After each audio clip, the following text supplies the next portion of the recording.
All Hit Radio.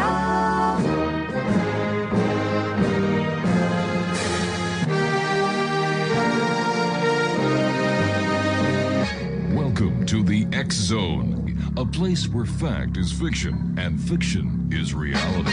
Now, here's your host, Rob McConnell.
Keep searching for a guiding light through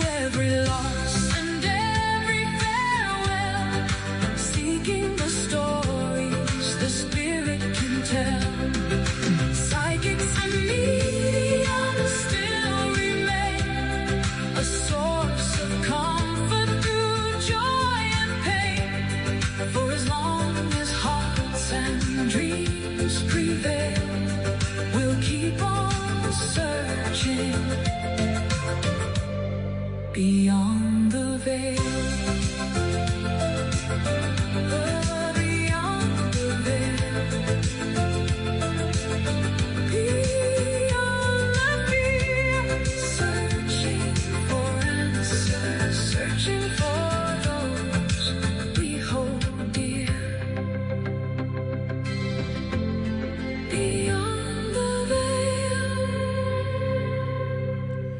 Welcome back, everyone. That is Beyond the Veil, and I am Rob McConnell, and this is the X Zone, a place where people dare to believe and dare to be heard Monday through Friday from 10 p.m. Eastern until midnight, right here on the CanCom Broadcast Network and your hometown radio, Classic 1220 CFAJ AM, streaming us at classic1220.ca.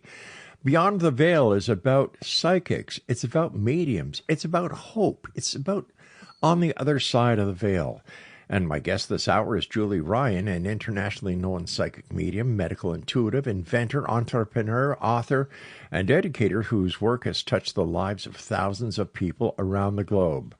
Julie is best known for her ability to perform energetic scans of people and animals, often identifying physical and emotional issues from a distance.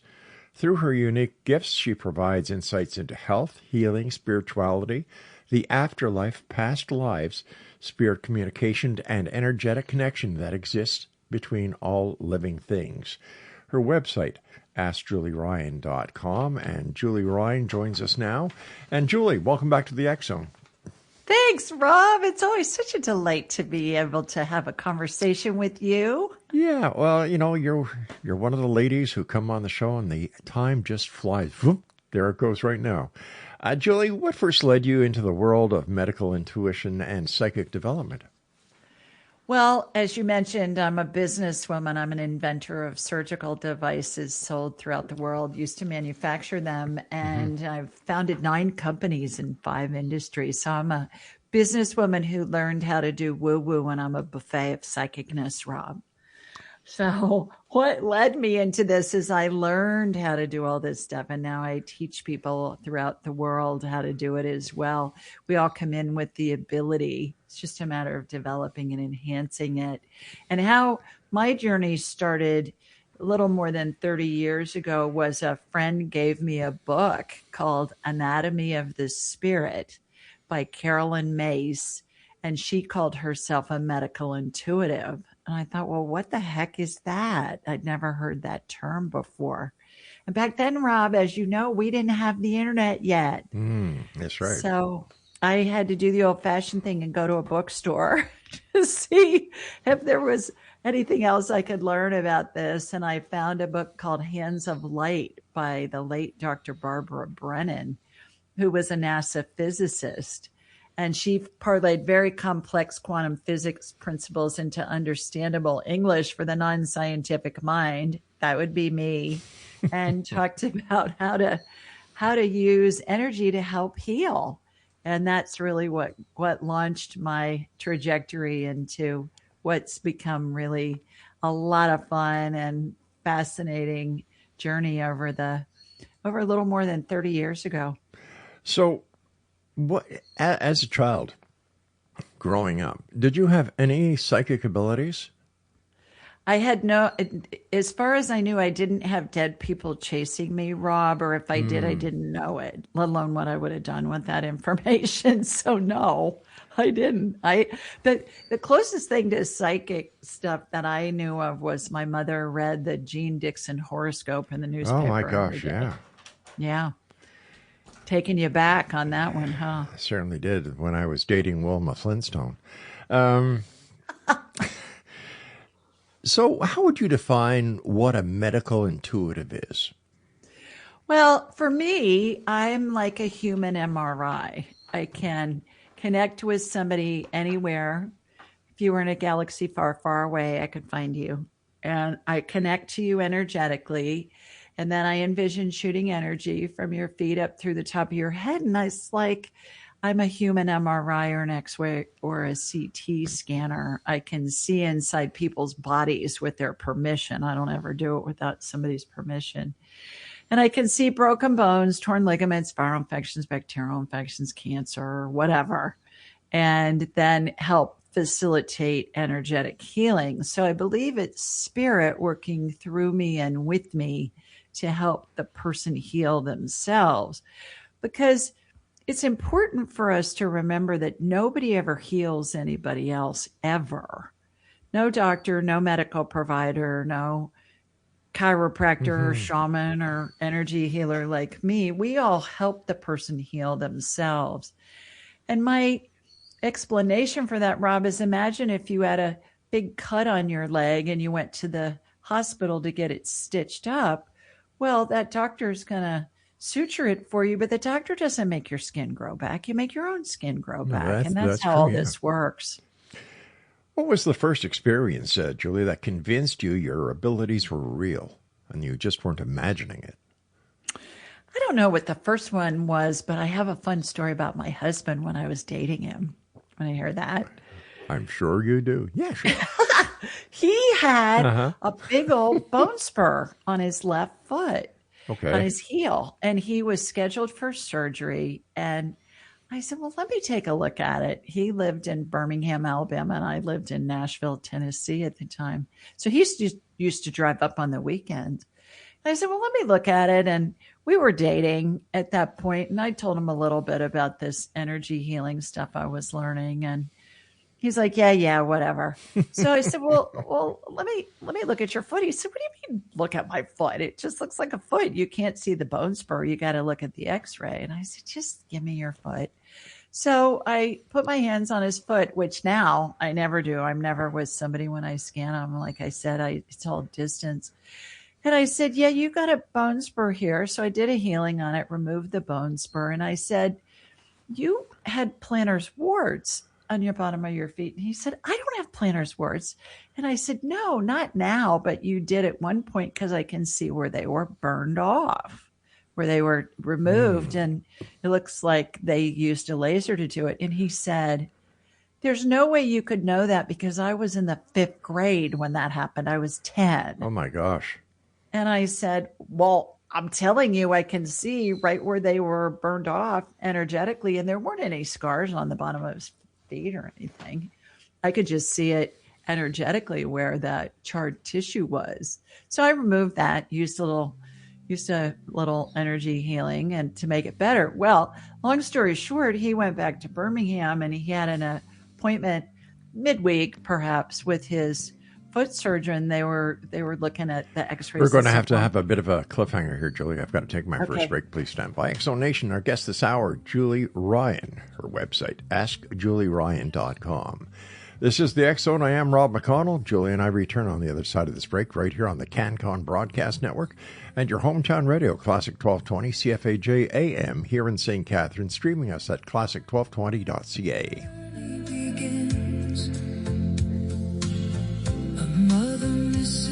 Child gone too soon. Her husband still talks to the light of the moon. The heart keeps asking what the mind can.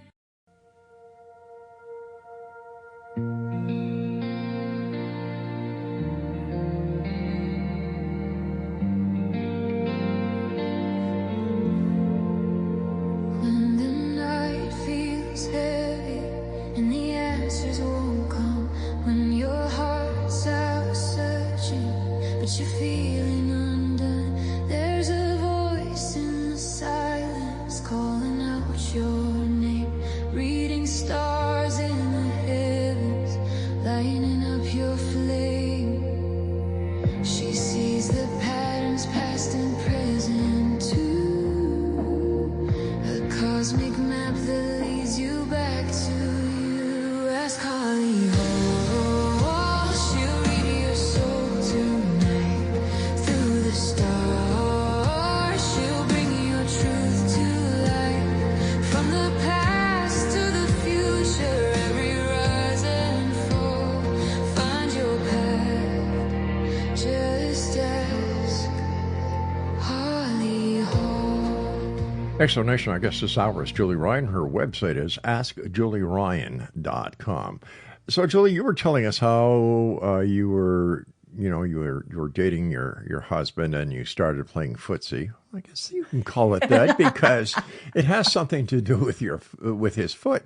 So you Right. told him about the plantar warts that were burned off him, and he was totally thrown back because you couldn't have known that. He was only 10 years old at the time, but he goes back to the doctor about his spur and go on from there, please. Yeah, so he's got this bone spur and it's really painful on his heel. And he went back and the doctor took another x-ray and it was gone, Rob, Wow. in 2 days. And so he called me after he left the doctor's office and he said, the surgery's canceled. I don't need it. The bone spur's gone. And he's never had another problem with it. Wow. So does he believe you now when you say something? Yes, he does. He does. But it was funny because he said he was thinking when I saw those plantar warts, there's no way I could have known he had them. He said, I was thinking, do I need to find the door now? Is she like a white witch or something? Do I need to get out of here now? And here we are all these decades later. We're still together. Decades, yeah. What role do you believe energy plays in physical health and healing, Julie? Oh, I think it's everything. It's part of the healing equation. Eastern medicine, Western medicine, energy medicine, homeopathic, all of them are different modalities to help us heal ourselves. And everything's made of energy. The body's energy.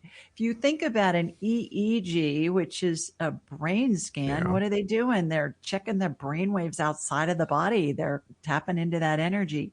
EKG is doing the same thing with the heart outside of the body. So everything is energy, including the body.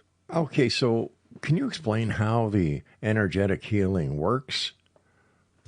Yeah, it's spirit, God, the universe, source, whatever you want to call it. I say spirit just because it's generic, working through me and with me. So I raise my vibrational level. This is what I teach people all over the world how to do. We raise our vibrational level to the level of spirit, and then spirit can communicate with us.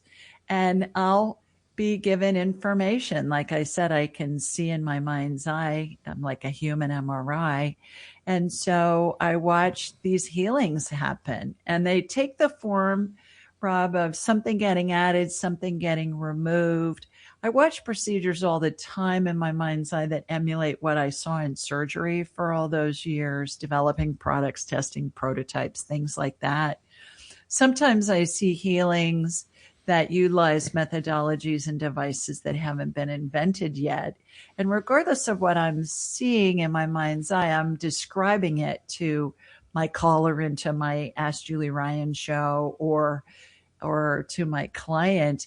And when they visualize it, Rob, the healing frequency of the energy is embedded inside that image, and it helps integrate the healing into their body. It's really fascinating, the things I get to see that there's no way I could know.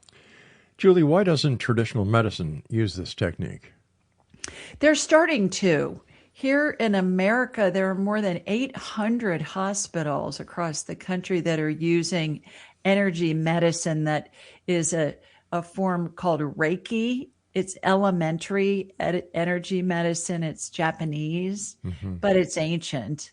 And so more and more research is coming out. I mean, it's ancient. People have been using this stuff since the beginning of time.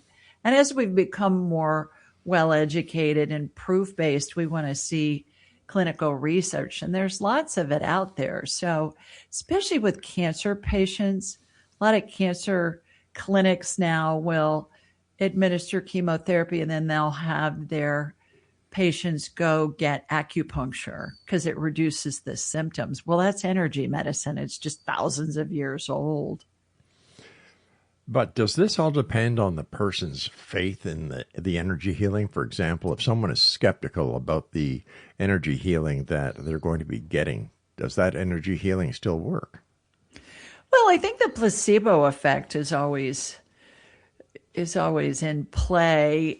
Yes, our beliefs are very strong, but somebody doesn't have to be a believer. My husband's a great example of that. When we were dating, he just said, okay, yeah, whatever.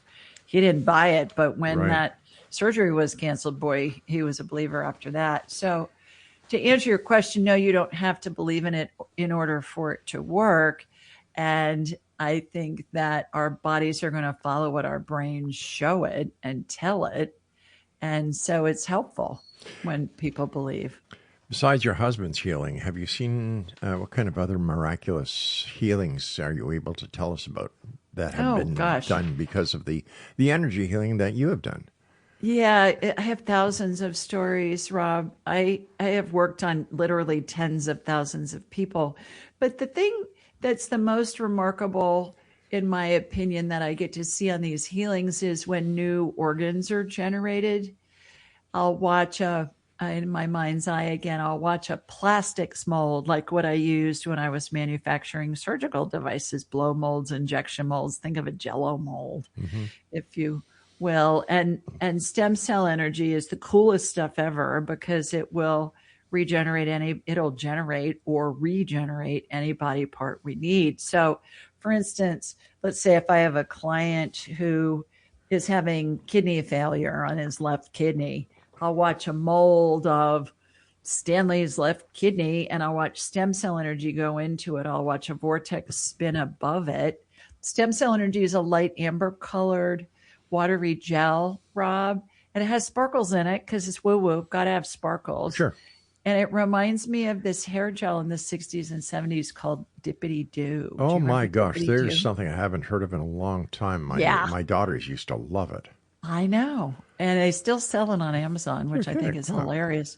So I watched this vortex form above it and it transforms that energy into whatever body part we need.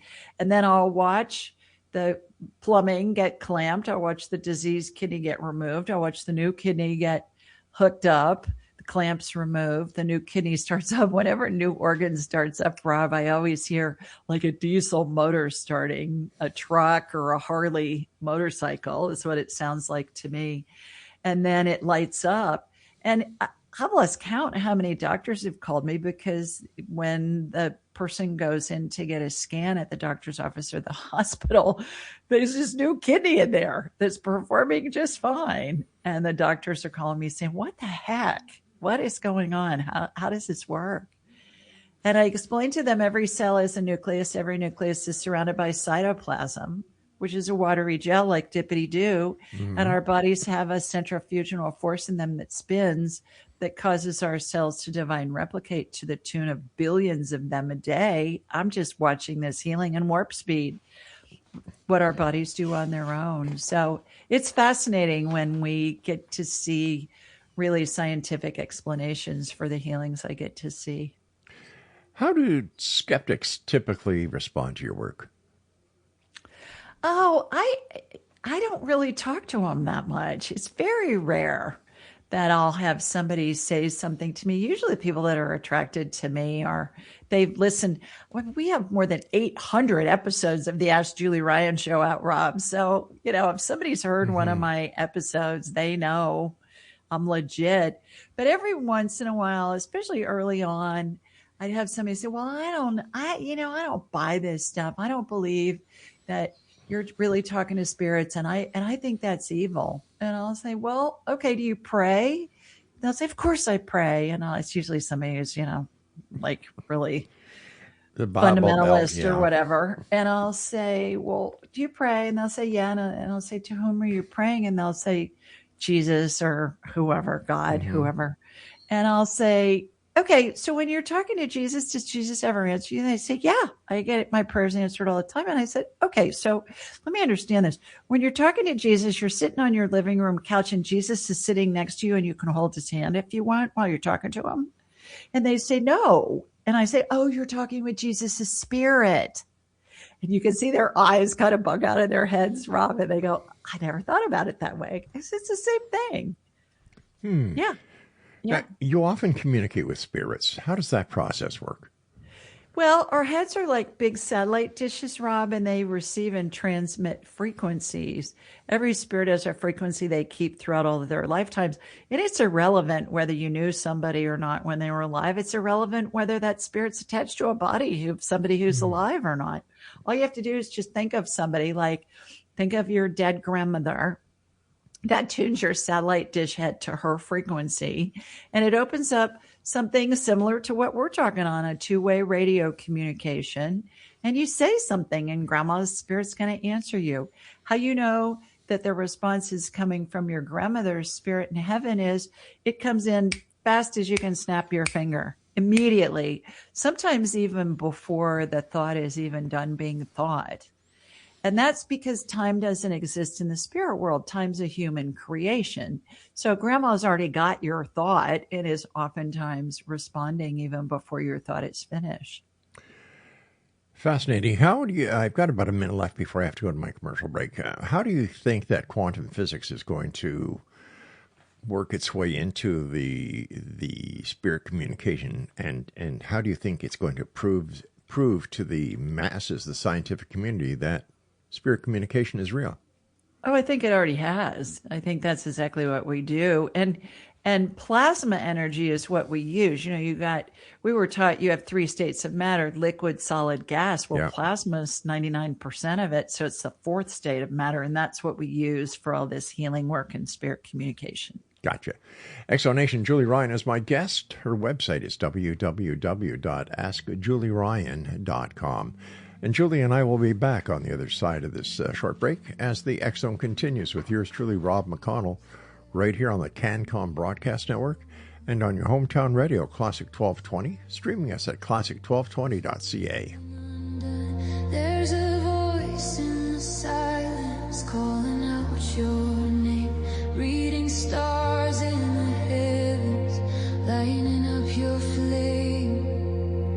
She sees the patterns past and present too, a cosmic map that leads you back to you. Ask Holly Hall, she'll read your soul tonight through the stars. She'll bring your truth to light, from the past to the future, every rise and fall.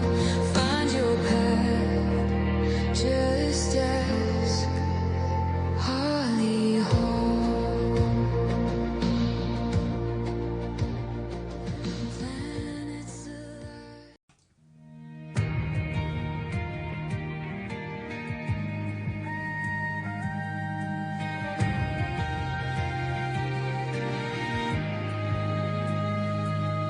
Sirens in the distance, flashing through the night, running into danger while others take flight.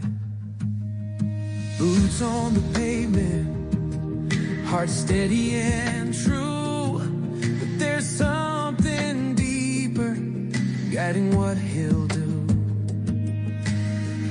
Beyond the flames, beyond what eyes can see, a voice within speaks of destiny.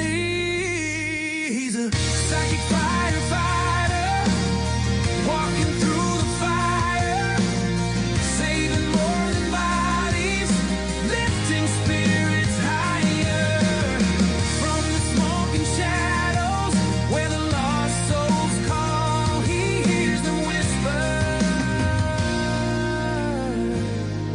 He answers them all. Julie Ryan is our guest. Exxon Nation, www.askjulieryan.com. And you're listening to us on the CanCom Broadcast Network and your hometown radio, Classic 1220 CFAJ AM, right here in St. Catharines, Ontario. And they stream us at classic1220.ca. Well, let me ask you this, Julie. After all the years you've been doing this, what have the spirits taught you about life after death? That it's amazing. Everybody goes to heaven. That's the big thing, Rob. That people are surprised when they hear that because that's not what we're taught No. in the Western Judeo-Christian culture. We're taught, you better do this or you're going to go burn for eternity if you don't follow the rules. And what I've heard from Spirit billions of times is that everybody goes to heaven, number one. And number two, that there's no right or wrong, good or bad. In heaven, it's just an experience. The human experience is just that. It's an experience. Now, we need to have right or wrong, good or bad here from our human perspective, because that's how we create. If we know what we don't like, it helps us create what we do like. And that's why we're all here, is to create. You may say, create what? Create whatever. We create all day long, every day. What are you going to wear today? How are you going to get to work? What are you going to eat? Who are you going to talk to? Things like that. And so it's been really interesting. I have a spirit guide who's a dead pope, Rob. May I tell you about him? Oh, I wouldn't have it any other way. His name's Pope Clement the Sixth. And when he first came in, he showed up. This was more than 10 years ago. And Right. he showed up with his pope hat on, his mitre, and his shepherd's rod, and the whole 9 yards. And I said to him, well, who are you? And he said, I'm Clement. And I said, well, I went through 12 years of Catholic schools, but I'm sorry, I never heard of a Pope Clement. And he laughed, Rob, and he said, well, I was number 6. I said, okay, great. How may I help you? And he said, you're supposed to teach the world what happens when somebody dies, because it's been so bastardized and people are so afraid. And it's crazy. You know what happens. And I said, well, thanks so much for the offer, but you see, I'm a businesswoman and people will think I'm nuts if I do that.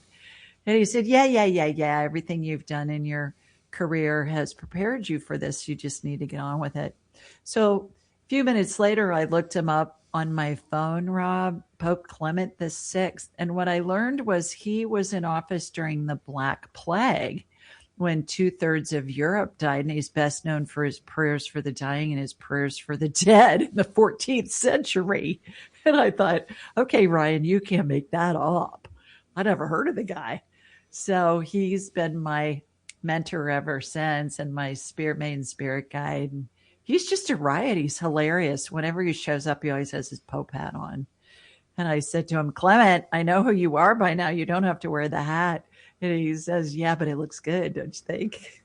Wow, I didn't think an Italian pope would have a sense of humor. Wow. I know, he was French. Oh, that explains it. Yeah, he was. That explains it. It's when the Holy See was in France. Oh, cool.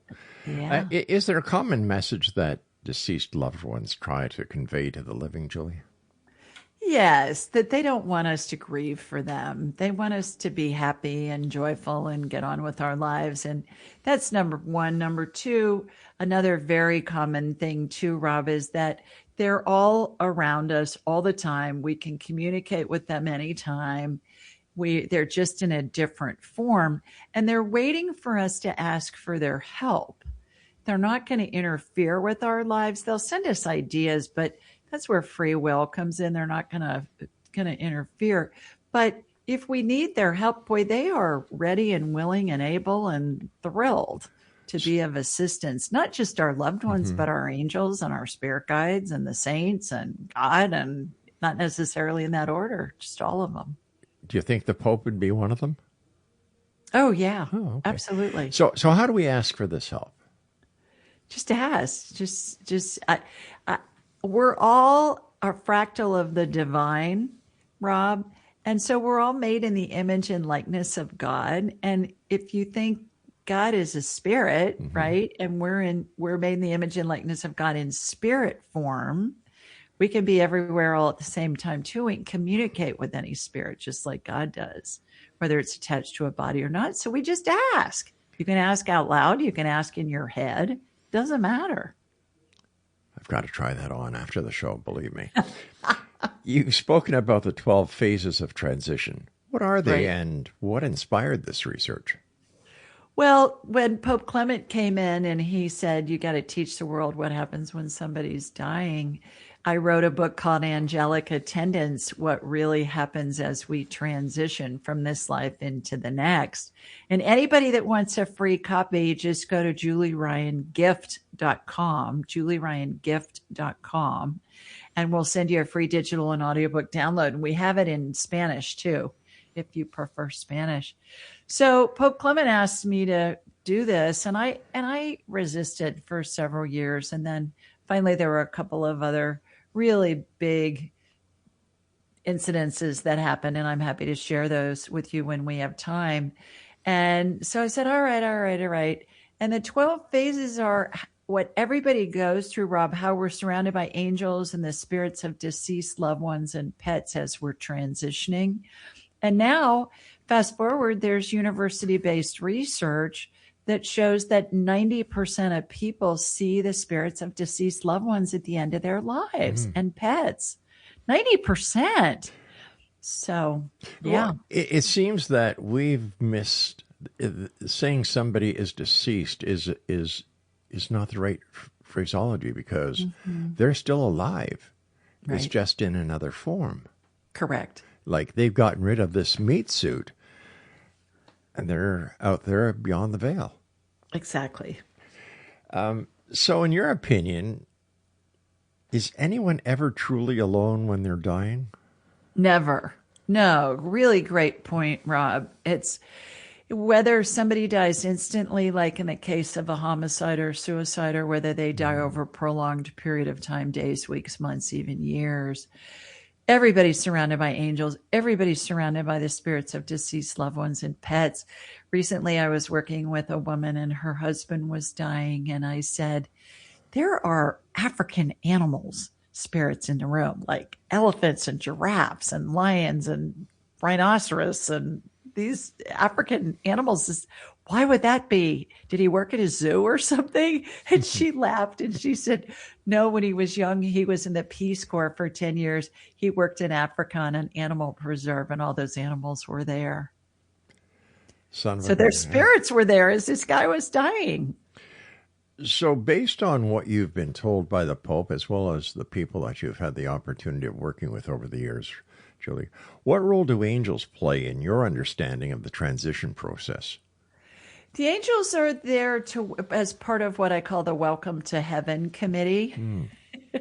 And thousands of other spirits are there and lots of pets, farm animals. If somebody lives on a farm or grew up on a farm, and then dogs and cats and birds and lizards and guinea pigs and whatever, they're all there too. So they're all part of the Welcome to Heaven Committee is what I call it. The interesting thing about these 12 phases, Rob, is when I was writing Angelic Attendants, my book, I was recalling that I've been to a bunch of Catholic funerals in my day, and there's a prayer said at the end of every Roman Catholic funeral. It's called In Paradisum, and it talks about how the angels and your loved ones will greet you and lead you into paradise. So I researched that. I wanted to know where that began. And what I learned was it started as a 5th century Gregorian chant. So I have to believe that some monk, back then, the most learned people were men living in monasteries and synagogues. So some monk wrote this prayer because everybody could see it. Everybody could feel and see these spirits when somebody was transitioning. And so now, Back to the Future, I think people have been able to see this since the beginning of time. I've had a number of nurses on the show and doctors on the show who have talked about at the time of death what they've witnessed in the rooms, and they all tell about the families that those who are getting ready to pass are talking about, and they're seeing them, and something happens within the room.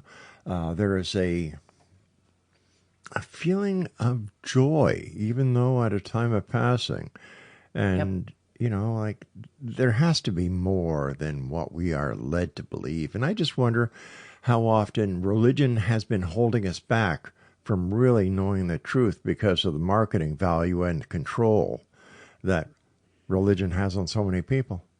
Bingo. You hit the nail on the head. Yeah. It's all been about control. And what's the best way to control people? With fear. We Scare saw the that hell in out the of them. pandemic. Yeah, exactly. Yeah. Exactly. We see that in modern day politics.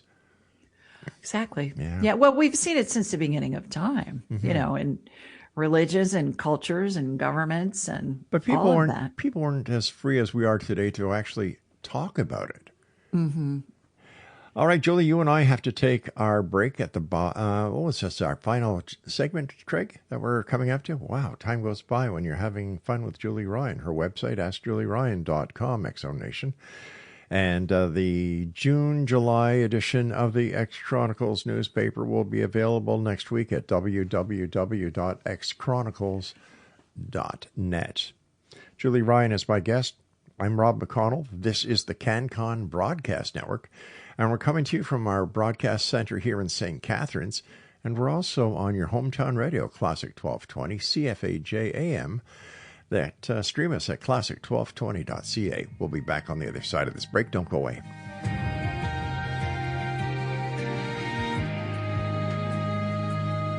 Sirens in the distance, flashing through the night, running into danger while others take flight.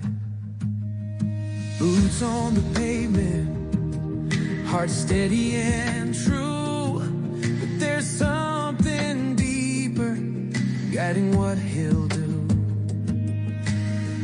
Beyond the flames, beyond what eyes can see, a voice within speaks of destiny.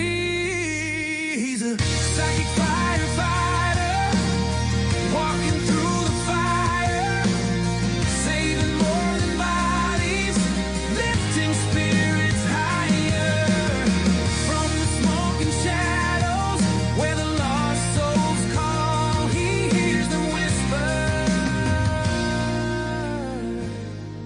Yeah.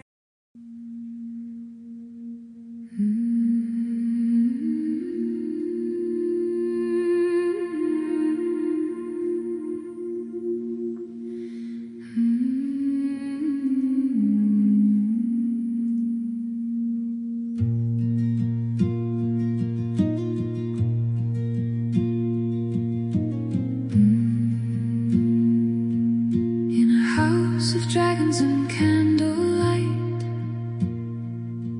two dreamers dance through the endless night. Oberon called to the ancient skies. Morning glory saw truth in their eyes. From the forest deep to the ocean foam, they built a world and they made it home. With books of magic and hearts untamed, changing the world in the old God's name. Oh, Oberon, wizard of the silver flame, morning glory calling nature's sacred name. Through the mists of Avalon they ride, with the unicorn spirit by their side. Julie Ryan is our guest, X-Zone Nation. First of all, Julie, I want to thank you so much for coming on the show and joining us. It's always a great pleasure to you. And thank you for touching the thousands and thousands of hearts that you touch each and every day because of the great work that you do. Oh, thanks, Rob. You're going to make me weepy saying all those kind words. Well, I don't want to lie. Well, thank you. You're welcome. Do you do past life experiences with people? Yeah, those are so much fun. Is there any difference between a past life and a past reincarnation? No, they're all the same thing. So how does one decide that when they come back, what they're going to be, what they're going to do, or is it just a flip of the coin somewhere out there? Well, if we go back to the concept that time doesn't exist in the spirit world, time's a human creation, A lifetime of 100 years may not even be a blip on the radar screen in the spirit world. And what I've seen so many times, just countless times, Rob, is that we all come in with things we want to explore and experience, and there's always a semblance of a script, multiple scripts in each lifetime. For example, I like to use the analogy of Hamlet. If you think about how many times has Hamlet been performed since Shakespeare wrote it in 1602, who knows? But certainly all the different variables. Where was it performed? When? In what language? What was happening in the world? Who were the actors? Who was the director? Who was the costume designer? Right. On and on. Same script, different perspective each time. And each time we look at a situation from a different perspective, it expands our experience and our soul or our spirit's experience. I do have a fun story from my recent training last month. I was teaching the past life part of my buffet of psychicness in the weekend training, and we were practicing accessing past lives. And one of my students said, I have a little boy who's 11 and he loves anything that has to do with aviation. He's just enthralled with planes and jets and helicopters. And was he a pilot in a past life? So the class, we all were checking out to see what was happening. And people were seeing a yellow biplane, and others, several of them saw a yellow biplane, and others got that he was not a pilot, but that he was more of a mechanic or an inventor. And so I got that he was part of the Wright brothers team, and he was really the unsung hero on that team. And I got that his name was Charlie. So we're all compiling this information we're getting from Spirit. And one of my students, Rob, looked it up. Well, the unsung hero of the Wright brothers, both in Dayton and also in Kitty Hawk, where the first plane took off, was a guy named Charlie Taylor, who was the mechanic and had the patent on the engine. And he was the one that was the brains behind all of it. Unreal. So all this information we were able to corroborate and validate with historic documentation online. And I always say, and my classes laugh at me, but I always say, you just can't make that stuff up. It's just too random that we got that information. Now, is this information also kept in the Akashic records? Yeah, that's what we're accessing. That's what we're accessing is the Akashic records. Now, for people who may be listening for the first time tonight, Julie, how would you describe the Akashic records? The Akashic records are a type of system that records any kind of anything, past, present, and future. It's said that there hasn't ever been an original thought, that all inventors, authors, composers, lyricists, artists, we're all channeling, and the thoughts that we bring in are predicated by the frequency that we're on when we're thinking about them. For example, I have a communications degree, but I'm an inventor of surgical devices sold throughout the world. Well, how's that work? Well, I had an idea and I downloaded information from Spirit, very much unbeknownst to me. I wasn't into any of this stuff yet. And I was given information, and then I hired engineers to draw up what my ideas were. And so that all things are channeled. Everybody has the ability to do this. We're all born with it. Most of us have experienced intuition in the form of we think of somebody and we either run into them or they call us or they text us or they email us and we say, oh my gosh, what a coincidence. I was just thinking of you and here you are. Well, no coincidence there. That's your intuitive abilities at play. Julie, in your opinion, what are some of the biggest misconceptions people have about psychics and mediums? That we're evil.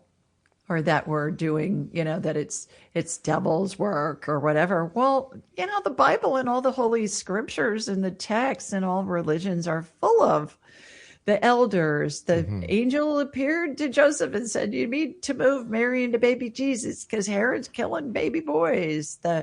Moses was talking to a burning bush and came down from the mount with the 10 commandments. Who was he talking to? The angel appeared to Mary and said, you're going to have a son and you need to call him Jesus. I mean, it's throughout the Bible, especially, but in all holy texts, this stuff's been there. But again, it's been used to, I think, scare people to control the masses. You got to come through me as the reverend or the rabbi or the priest or the Taoist priest or whatever in order to communicate with spirit. Well, no, you don't. We all come in with the hardware. We're all doing it all day long. We just don't realize it. Have you ever encountered a case you could simply not explain? No. No, I haven't. I guess I just asked spirit, what's the deal here? What's going on? So what is the strangest paranormal experience you've ever had personally? Oh, I talk about it in my Angelic Attendance book, Rob. And I was in a office, big building, and my friend, I met him there, and he said the place was haunted. And I said, all right. So we went down into the basement of this place, and I was seeing this scene of a train wreck. And there were bodies like laying in a makeshift morgue, and they had sheets on them. And then the door opened on its own, Rob, into the hallway. And this spirit of this woman came in, and she was dressed in turn of the 20th century attire. And I could communicate with the spirits. Well, there had been a train wreck, and these people were looking for their loved ones in the train wreck. And there were townspeople there with overalls on and shovels and stuff. And they were digging it out. So the interesting thing was when that door opened, the actual door opened, Rob, and this spirit walked through it. And I was like, hello. So we looked it up afterwards, and we found out that there really was a train wreck that was close by.